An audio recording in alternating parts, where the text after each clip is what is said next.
रक्षा सूत्र के रूप में बहन अपने भाई के हाथों में एक रक्षा सूत्र बांधकर भाई से एक प्रतिज्ञा लेती है। ब्राह्मण, साधु, संत और बहन बेटी, ये तीन काल का हरण करती है, इसलिए इन तीनों की महत्वता है। जब ये राखी जो बनती है ना, ये रक्षा सूत्र जो तुमने बांधा है, जो मोली जो बांधते हैं, कलेवा जो बांधते हैं, ये रक्षा।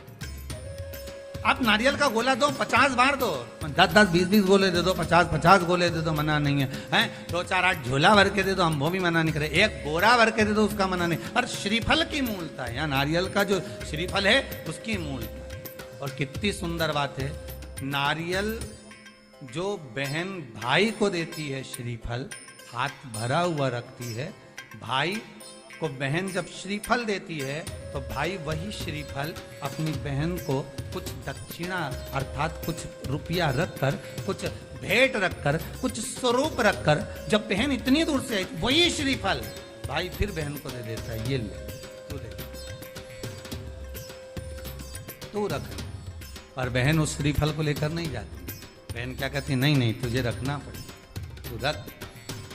तो दो चीज में से जब श्रीफल भाई भेंट रख कर देता है अपनी बहन को, तो बहन श्रीफल वहीं भाई के घर छोड़ देती है, भेंट का कुछ भाग लेकर चल देती है। ये बहन का प्रभाव। रक्षा सूत्र को लोगों ने बिगाड़ दिया आज के जमाने में, तो रक्षाबंधन का भी महत्व लोग नहीं जानते कि कैसे रक्षा सूत्र बनना चाहिए, कैसे रक्षाबंधन होना चाहिए, उसका भी विशेष महत्व होता है भाई, उसकी भी मूलता होती है। और एक बात कहूंगा आज रक्षाबंधन पर, आपको अच्छी लगे तो आप स्वीकार करना, ना लगे तो आप छोड़ देना। वैसे भी सीहोर वाला महाराज ताड़ी तेड़ी बोले ही बोले, उसमें क्या दिक्कत है, तो बोलने में तो कोई पीछे हटूंगा नहीं। एक निवेदन आप सबसे करूंगा, आपको अच्छा लगे अपने जीवन में उतारिएगा, ना लगे कोई बात नहीं, छोड़ दीजिएगा, पर उतारना जरूर।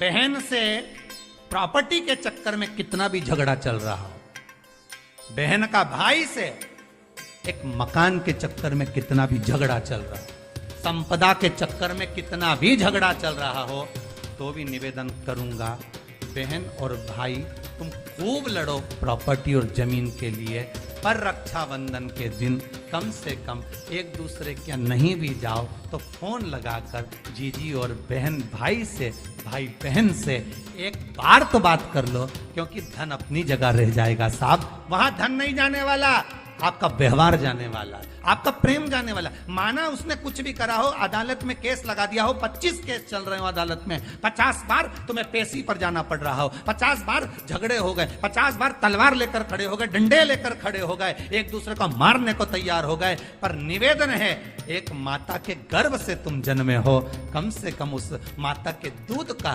फर्ज अदा करो। और एक बार कितना भी झगड़ा हुआ हो, इस आस्था चैनल के माध्यम से आज रक्षाबंधन के दिन भले राखी बंधवाओ मत बंधवाओ, पर एक फोन लगाकर तो पूछ लो, जीजी कैसी है, कब आएगी बता, या बहन भाई को कह दे रे कैसा है, भूल गया क्या मुझे, भाई भी कह दे, लड़ाई की बात मत करना, आज के दिन बस प्रेम की बात करना, कि कम से कम बहन का फोन तो आया। मेरा मन कहता है, मेरा दिल कहता है कि शायद दिवाली पर जितनी आतिशबाजी नहीं हुई होगी, उतनी आतिशबाजी आपके दिल में होगी, कि जिससे केस चल रहा है वो फोन लगाकर पूछ रहा है कि भाई ने पूछा बहन से, बहन ने पूछा भाई से, कैसे हो, भाभी से बात कर लो, थोड़ा बच्चों से बात कर लो। माना अदालत में देखा जाएगा, लड़ाई झगड़े सब होंगे, सब कुछ होगा, कौरव और पांडवों की कथा तो देखो रे कितनी सुंदर है,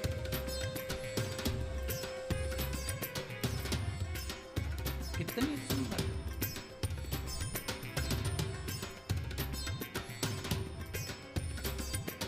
पांडवों की बहन सुभद्रा राखी बांधने कौरवों को जाती है, कौरवों की बहन राखी बांधने के लिए पांडवों को जाती है। जरा विचार करिए,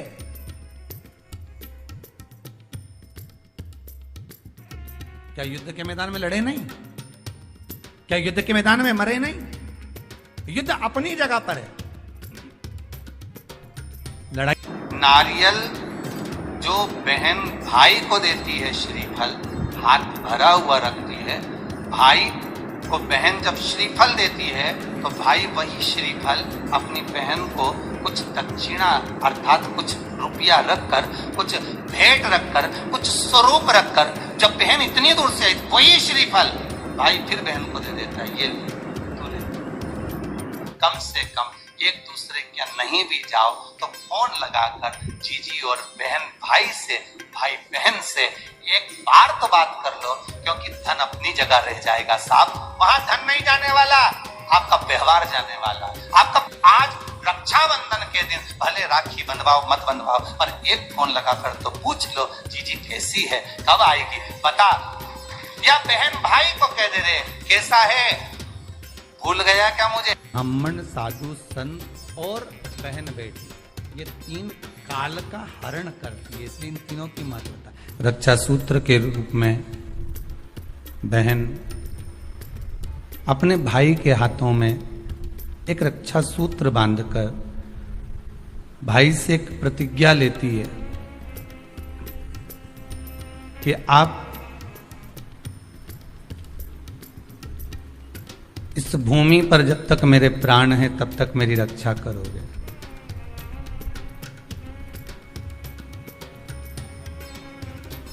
कोई बहन अपने भाई के ऊपर कोई बीमारी नहीं देख सकती, कोई रोग नहीं देख सकती, और ना भाई बहन को रोगग्रस्त देखना चाहे।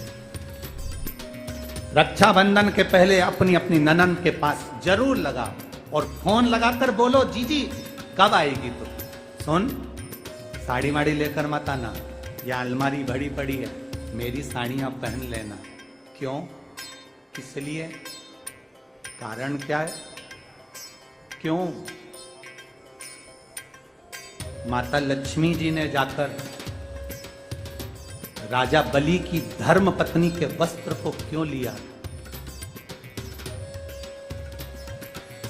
लक्ष्मी जी के भाई हैं राजा बलि, क्यों लिया? ऐसा वस्त्र में क्या था? क्यों कहा जाता है जीजी मेरी साड़ी पहन लो? क्यों भाभी कहती है ननद से लो मेरी साड़ी पहन लो, लो मेरी साड़ी पहन लो, क्यों कहती है? तीन काल को हरने वाले होते हैं। पहले नंबर पर संत, ब्राह्मण, साधुजन, गुरुजन जब तुम्हारे दरवाजे पर आते हैं तुम्हारा काल हर लेते हैं। दूसरे नंबर पर है गौ माता, गाय को जब हम रोटी देते हैं गौ माता हमारे काल को हर लेती है। तीसरे नंबर पर है बहन बेटी, जब हमारे यहाँ आती है और हम कह देते हैं जीजी ये मेरी साड़ी है पहन लो, घर से साड़ी लेकर मत आना, जब हम उसको साड़ी पहनने को दे देते हैं तो एक ननन बहन बेटी ऐसी होती है जो अपने भाई के घर के काल को भी हर लेती है, वो बहन बेटी होती है। पर आप में से कई माता ऐसी भी बैठी है जो अपनी एक साड़ी नहीं दे, और अगर ननन पहन लेना तो 25 बार के बता दे जी जी मेरी है, जी जी अच्छे से बैठो साड़ी फट जाएगी मेरी है।